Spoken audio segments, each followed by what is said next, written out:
Bonjour à tous et bienvenue sur Crypto Flash, la chaîne de l'actualité crypto. Aujourd'hui, on va parler du cours des cryptos avec les nouvelles qui sont pas bonnes, mais aussi d'une mise à jour majeure du réseau Ethereum qui arrive, qui devrait permettre de faire un x100 au réseau. Je vais revenir sur ce point et de ce que va permettre cette nouvelle mise à jour. On va parler aussi d'une stablecoin qui ne se porte pas très bien en ce moment, Magic Internet Money, de Solana avec une baleine qui est en train de mettre en danger le cours de ce token, et on va finir par un service comme Celsius qui est potentiellement à risque.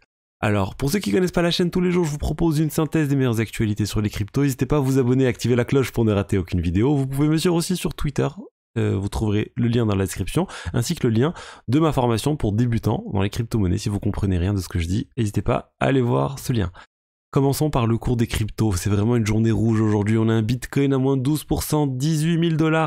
Ethereum moins 14%, 934 $. La plupart des autres crypto-monnaies sont en baisse aujourd'hui. On peut prendre l'exemple du BNB, moins 12%.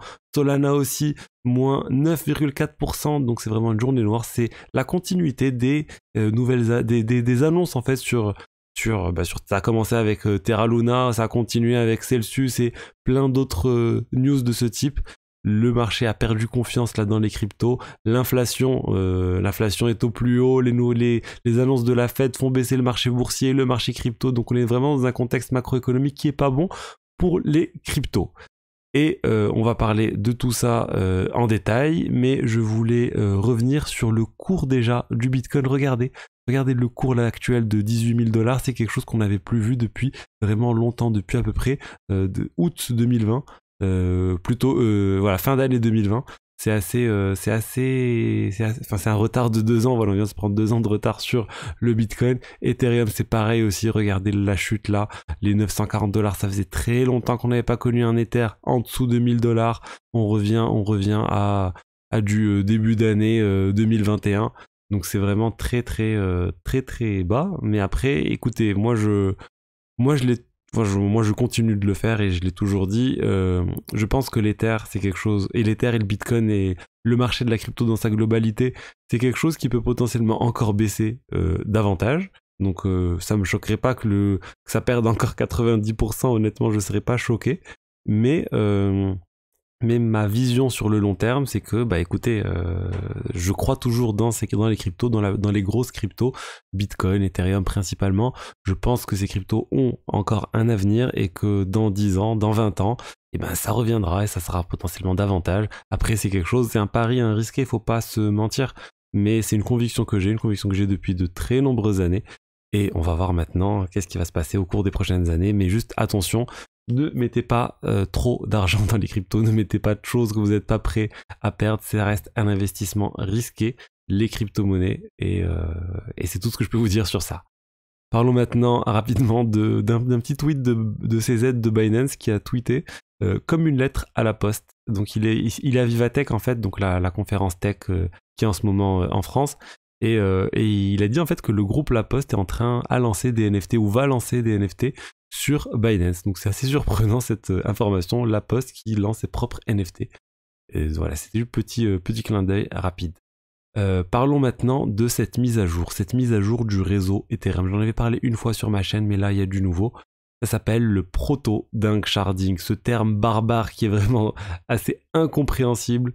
Et cette mise à jour est en train d'être développée et va permettre au réseau, à la capacité du réseau Ethereum d'être multiplié par 100, principalement grâce au roll-up en fait. Au roll-up, ces solutions de niveau 2 telles que Optimism, Arbitrum, etc. Ça permet surtout à ces solutions de faire x100 en capacité. Donc on pourra mettre davantage de transactions. Donc ça veut dire des frais de transaction encore plus bas pour les roll-up, et surtout c'est la seule solution pour mettre à l'échelle Ethereum à court terme, pour permettre d'avoir des frais de transaction très bas, on va dire en dessous de 1 $, en dessous de 0,5 $ pour des swaps assez complexes.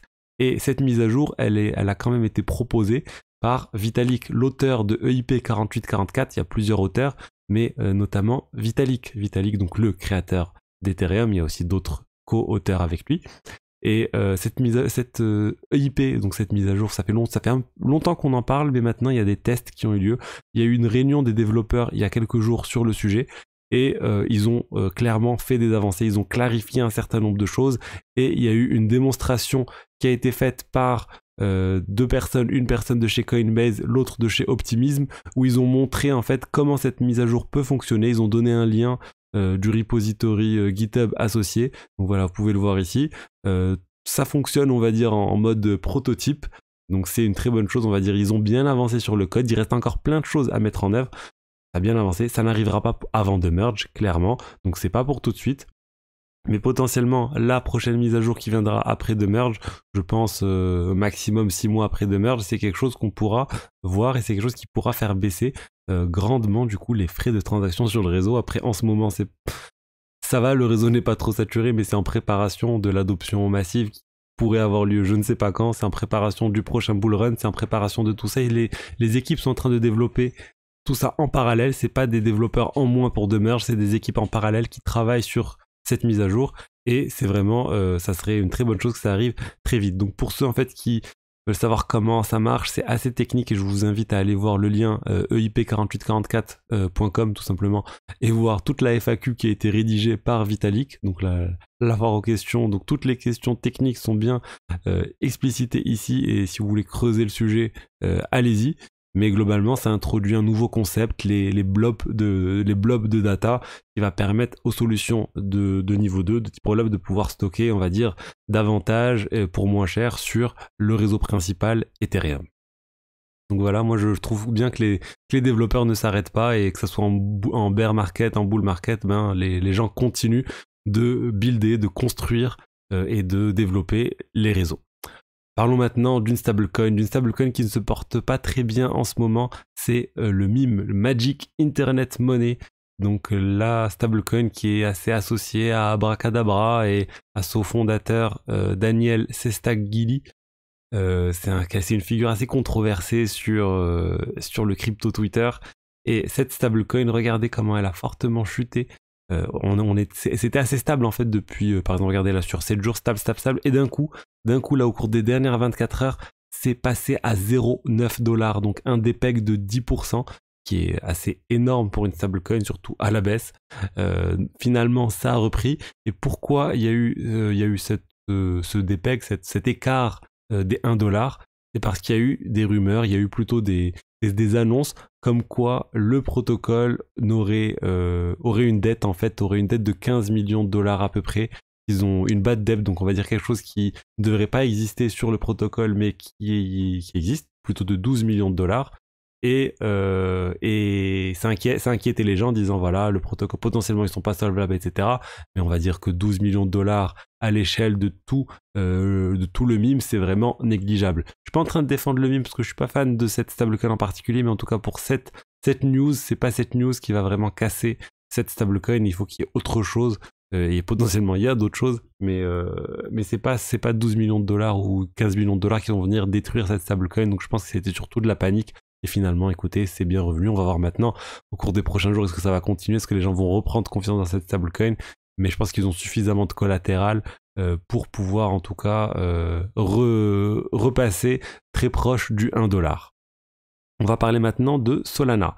De Solana et de la plateforme Solend. C'est une plateforme où on peut emprunter des stablecoins sur ces Solana, sur ces tokens Sol, par exemple. Et là, il y a une baleine. Une personne qui a énormément de tokens Solana. Ça nous vient d'ailleurs du créateur de Solend. C'est pas n'importe qui nous fait tout ce tweet. Il nous dit en fait qu'il y a une baleine. Il y a une baleine qui a une position assez importante de tokens Sol. Elle a 170 millions de tokens Sol qu'elle a déposé pour emprunter 100 millions de dollars en stablecoin. 100 millions de dollars en stablecoin. Le problème, c'est que cette baleine est sur le point de se faire liquider. C'est-à-dire, vu que le token Solana a baissé, et ben, le collatéral n'est bientôt plus suffisant pour pouvoir être un bon collatéral pour les 100 et quelques millions de dollars de stablecoin. Et du coup, si ça baisse en dessous d'une certaine valeur, si ça baisse en dessous des 22$, donc on en est quand même encore loin pour Solana, on est à 29$, mais si ça baisse en dessous des 22$, il y aura une vente des tokens Solana massive. Il y a 20% qui vont déjà être vendus d'un coup, et si 20% sont vendus, ça fait à peu près 21 millions de dollars. S'ils sont vendus surtout sur les marchés décentralisés de Solana, et ben il n'y aura pas assez de liquidité pour pouvoir assurer un prix stable et le prix devrait chuter davantage. Et si le prix chute davantage, ça veut dire qu'il y aura encore une autre liquidation des autres 80% restants. Donc c'est un cercle vicieux qui pourrait arriver, qui pourrait entraîner une chute potentiel, un flash crash ou quelque chose sur le token Solana, et les gens ont peur de ça, et c'est pour ça que le fondateur de Solend a dit qu'ils sont en train de rechercher cette baleine pour essayer de lui dire de remonter son collatéral et d'essayer de faire en sorte de pas se faire liquider parce que ça aurait un impact majeur. Et pour finir, je voulais vous parler de BlockFi. BlockFi, c'est une société comme Celsius qui vous permet de déposer des cryptos pour pouvoir gagner de l'argent sur ces cryptos. Et BlockFi a des problèmes. Et les gens pensent que ça serait peut-être comme ce qu'a connu Celsius, du coup un blocage des retraits potentiels pendant quelques temps ou de manière indéfinie. Et en fait, ce qui se passe, c'est qu'ils ont levé de l'argent il y a un an à peu près. Ils ont levé 400 millions de dollars, donc c'est énorme, et ils étaient valorisés à près de 5 milliards de dollars, donc c'est-à-dire que les investisseurs estimaient que la valeur de l'entreprise était de 5 milliards de dollars, et là, ils sont en train d'essayer de lever de l'argent de nouveau, mais ils n'arrivent pas. Ils essayent de lever juste 100 millions de dollars, et ils sont valorisés à peine 1 milliard de dollars, et malgré ça, ils n'arrivent pas. Donc avec une baisse de la valorisation de 80%, ils n'arrivent toujours pas à trouver d'investisseurs pour pouvoir injecter 100 millions de dollars. Parce qu'en fait, les investisseurs auraient peur. Les investisseurs auraient peur et penseraient que BlockFi serait le prochain à tomber, un peu comme Celsius, parce qu'en fait, leur business model est assez similaire. Ils prennent vos cryptos et ils les déposent dans un certain nombre de protocoles ou de finances centralisées, ou ils les prêtent à d'autres sociétés qui font du trading avec pour pouvoir offrir ces intérêts-là. Et voilà, c'est quand on voit des intérêts sur le Bitcoin assez élevés, il faut se poser des questions, ou quand on voit des intérêts sur des stablecoins qui sont beaucoup plus élevés que les intérêts qu'offrent les protocoles de finances décentralisées, ça aussi ça peut inquiéter. Donc voilà, attention à BlockFi, attention à ces divers services de ce type. Il y a pas mal de risques en ce moment, et c'est peut-être le moment au moins de sortir ces cryptos temporairement si vous souhaitez continuer d'utiliser ce type de service, mais en ce moment c'est vraiment pas le moment. Il y a beaucoup de risques autour de ça. Donc voilà, c'était tout pour les actualités crypto de la journée. J'espère que le contenu vous a plu. Si c'est le cas, alors n'hésitez pas à vous abonner, à liker et à commenter cette vidéo. Je vous dis à demain pour la suite. Au revoir.